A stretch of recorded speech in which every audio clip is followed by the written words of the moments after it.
Sometimes it's hard to be a woman.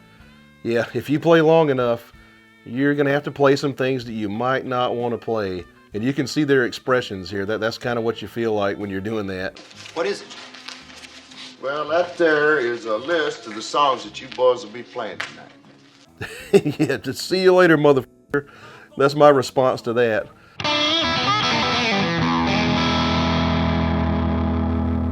What's up, ladies and gentlemen? My name is Edward Phillips, and I'm going to be breaking down the infamous Honky-Tonk scene from the original Blues Brothers movie. It's kind of become a meme with working musicians. But this scene was burned into my memory even before I started playing music.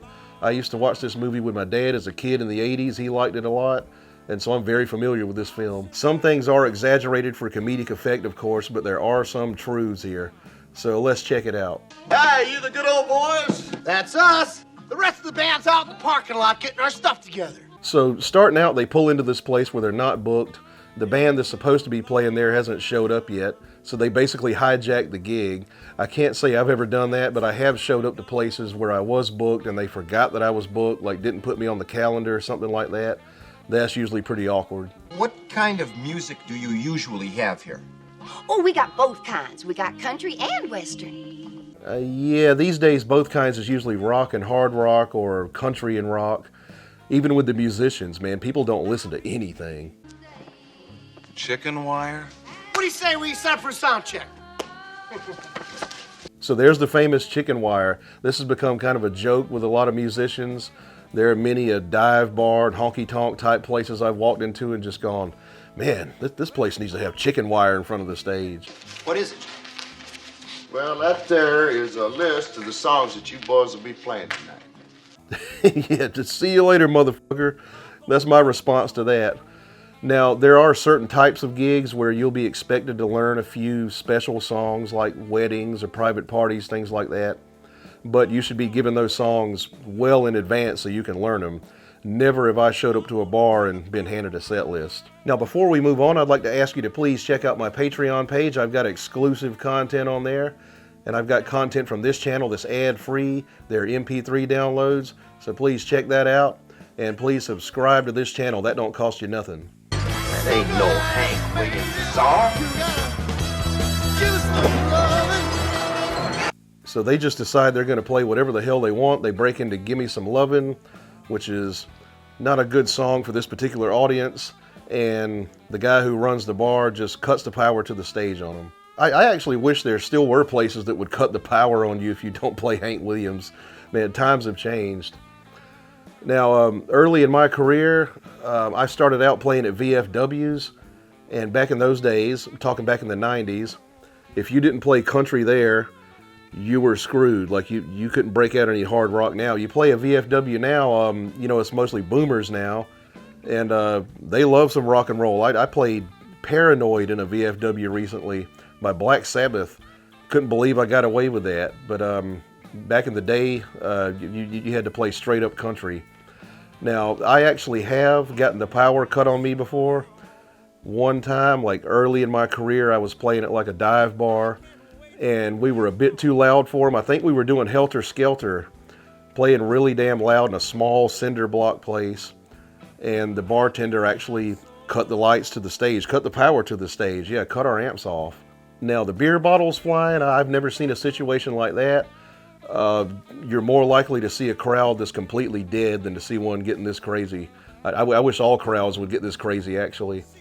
I've seen a flying beer bottle like once in my life. I was at a punk show. I wasn't the one playing, but the band like stopped immediately when they saw the beer bottle flying. It was like, hey, cut that out. Okay, we gotta figure out something these people like and fast. Hey, I've got it. Remember the theme from Rawhide? And yeah, sometimes when they're totally not into what you're doing, you gotta throw them a bone, right? Okay, play some fucking Skinner. And this is when they break into Rawhide. I'm loving these 80s rednecks, by the way. I actually grew up around guys that look like this. They don't really look like that anymore, you know, with the flannel and the trucker hats and all that good stuff. Sometimes it's hard to be a woman. Stand by Your Man by Tammy Wynette. Yeah, if you play long enough, you're going to have to play some things that you might not want to play. And you can see their expressions here. That's kind of what you feel like when you're doing that. And we've got Donald Duck Dunn in the band. You might remember him from Booker T and the MGs, from Stax Records in Memphis. He played on Born Under a Bad Sign and on all of Otis Redding's stuff. Really good bass player. Rawhide! Let's get the hell out of here. Let's get the hell out of here. Like if I had a nickel for every time I said that, man, that's the classic ending to a bad gig. Let's get the hell out of here. And you've got beer bottles all over the amps. I'm definitely guilty of that. That's going to bite me in the ass one of these days, especially with this guy back here. It's got openings in the top where beer can conveniently spill down into the amp and fry it. $200, and you boys drank $300 worth of beer. So they have drank up their entire paycheck and owe the bar money. Now, $300 worth of beer in the 80s, that's a pretty tall order. They probably shouldn't be alive. But something like this has actually happened to me before. We were playing at this place, and they had Chimay Blue there, like real fancy Trappist Belgian beer. About 16 bucks a bottle, I think it was. And I wanted my sound guy to try one, the sound guy that used to travel with us and help us set stuff up and run sound. He liked it. And through the course of the night while we were playing, he kept ordering them. And so at the end of the night, I go up to the bar, and they tell me, yeah, you owe us about $140 for the bar tab. I'm like, what the... And of course, I had to pay it. He didn't have any money.